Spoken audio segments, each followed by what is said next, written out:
দাঁড়া, ধোয়াটাই জ্বালা। কি বাবা, ভাত ফুটে গেছে। নিজের মুখে আর নিজের কি প্রশংসা করি।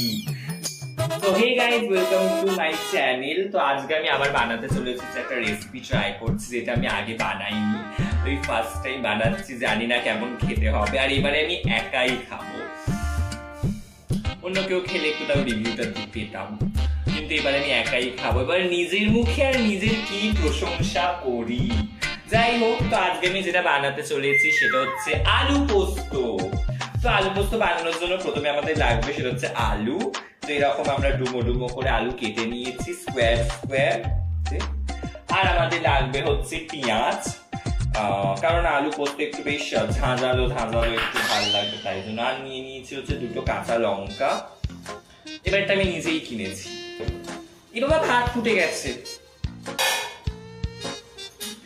আমাদের মেন ইনগ্রেডিয়েন্ট ইজ পোস্ত, যেটা আমাকে চ্যাট জিপিটি বললে একটু জলে ভিজিয়ে রাখবে। পোস্তর কি দাম বাবা, দুদিন পরে এরকম খোলায় খোলায় সোনার দোকানে বিক্রি হবে। লঙ্কার পোস্তটা আমরা বাটবো। তো গাইস, আমি সব পারি, সেরকম ভাবে আমি শিলে বাটতেও পারি। তো এই যে আমি শিলে এখন পোস্ত বাটছি। অনেক বেটে ফেলেছি বাবা, একটু তো দানা দানা থাকবে। স্কুলে কি খেতাম এই পোস্তটা, দারুণ লাগতো। আচ্ছা, ধোয়াটাই জ্বালা। তুই এই রান্না করাটা ভালো লাগে, লাস্টে ধোয়াটাই তো মেন জ্বালা। তো গাইস, এবার আমরা আলুটা ভেজে নেবো। তো আলু ভাজার জন্য প্রথমে আমরা কড়াইয়ে দিয়ে দেবো তেল।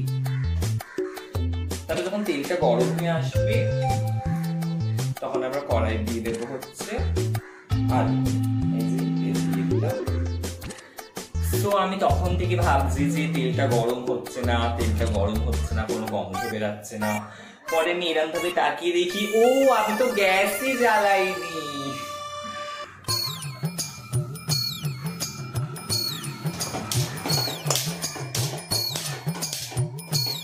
Now the fun fact is গ্যাসই জ্বলছে না। জল খাই।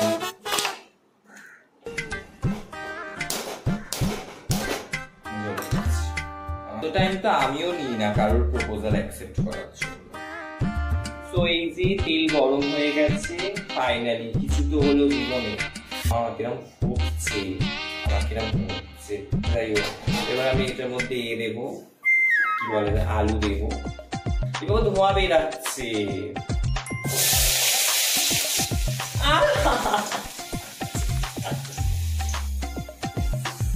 এই behave yourself, লোকের গায়ে ফুটু ছিটকানো ভালো ব্যাপার, আমি ছিটকাবো?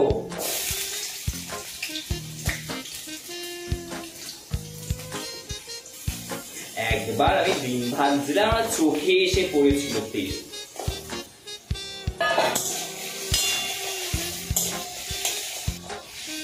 যেহেতু এটা পরে সিদ্ধ হবে, তো এটা অতটাও ভাজার সময় সিদ্ধ করে লাভ নেই। ভাজার সময় একটু জাস্ট কড়মড় কড়মড় করার মতো ভেজে নিলেই।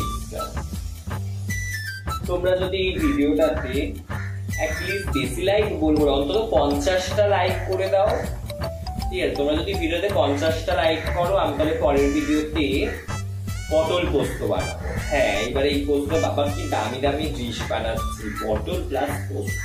যাই হোক, যেটা বলতো, তোমরা যদি ভিডিওতে 50টা অ্যাটলিস্ট লাইক করে দাও, আমি তাহলে পরের ভিডিওতে পটল পোস্ত বানাবো। এই যে আমার লঙ্কাটা পুড়ে গেল। তো এই যে আগে একটা আদা রসুনের পেস্ট আমার ঘরে ছিল, সেটাই দিয়ে দিচ্ছি। এটাতে আমাকে এ বললো, ও বাবা রে, এত শিক্ষা দিতে কেন?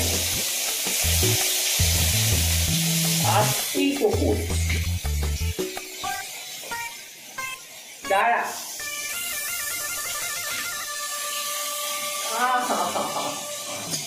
কেউ কাপড় পাচ্ছি না, আমার তো আমার কাপ ভালো লাগছে।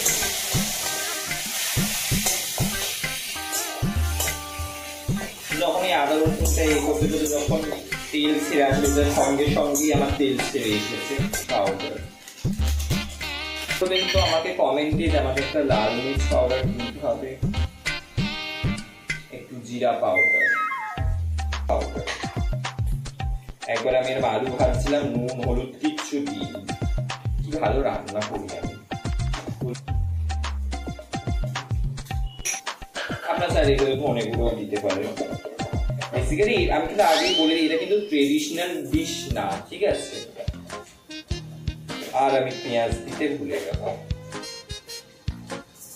আমরা এর মধ্যে এই ফ্লেমটাকে বাড়িয়ে এখানে দিব পোস্তটা, যা হবে যখন দেখবে মশলা থেকে যখন দেখবে মশলা থেকে তেল ছেড়ে এসছে, তারপরে আলুটা দিয়ে দেবে।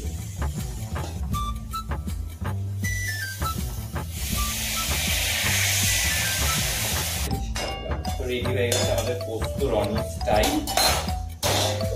যদি আপনার এই ভিডিও যদি 50টা লাইক করে দেন, তাহলে আমি পরের বারে পটল পোস্ত করে দেখাবো।